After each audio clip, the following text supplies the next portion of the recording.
Risalah Syekh Abdul Qadir yang ke-22. Biasanya Allah Subhanahu wa Ta'ala menguji hamba-hambanya yang beriman, sesuai dengan derajat keimanan mereka. Sekiranya keimanan seseorang itu kuat, maka ujian keimanannya itu pun kuat pula.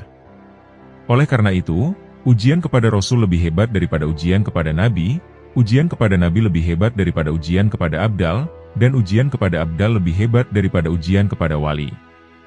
Setiap orang diuji menurut tinggi atau rendahnya keimanannya.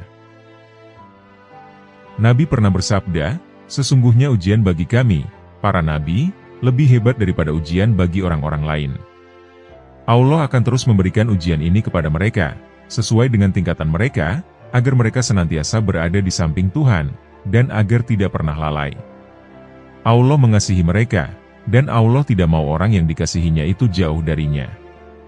Oleh karena itu, ujian diibaratkan sebagai pengikat hati dan penjara mereka, serta menjauhkan mereka dari kecenderungan kepada apa saja yang bukan tujuan hidup mereka, dan menjauhkan mereka dari perasaan senang dan condong kepada apa saja, selain Allah yang Maha Pencipta. Apabila ini telah menjadi keadaan mereka yang abadi, maka hancurlah diri dan hawa nafsu amarah, serta kebinatangan mereka. Dapatlah mereka membedakan antara yang hak atau benar, dengan yang batil atau palsu.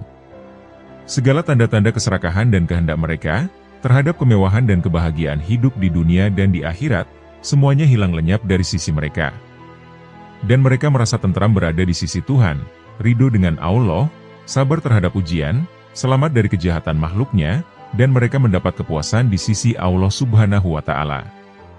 Dengan demikian, kekuasaan hati akan bertambah hebat, dan dapat mengontrol anggota-anggota badan. Ujian dan bencana itu menguatkan hati, meneguhkan iman dan kesabaran, serta melemahkan nafsu-nafsu kebinatangan yang berada dalam diri.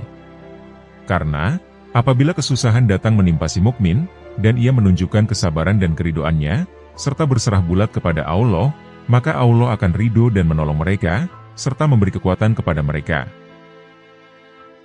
Allah Subhanahu wa Ta'ala berfirman, "Jika kamu bersyukur, sesungguhnya aku akan menambah lagi karunia itu." Apabila diri manusia itu menggerakkan hatinya, untuk mencari sasaran pemuasan hawa nafsu dan berfoya-foya, dan hati itu pun menurutinya saja, tanpa perintah dan izin Allah, maka akibatnya adalah lupa kepada Allah, menyekutukannya dan berbuat dosa.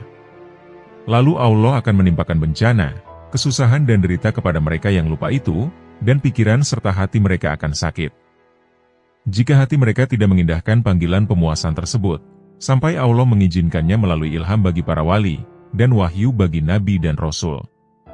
Lalu tindakan diambil atas dasar ilham dan wahyu tersebut, baik berupa pemberian karunia maupun bukan, maka Allah akan memberikan ganjaran kepada hati itu berupa rahmat, ampunan, kesentosaan, keridoan, cahaya dan ilmu, kedekatan kepada Allah, terlepas dari segala kebutuhan, dan selamat dari bahaya dan bencana.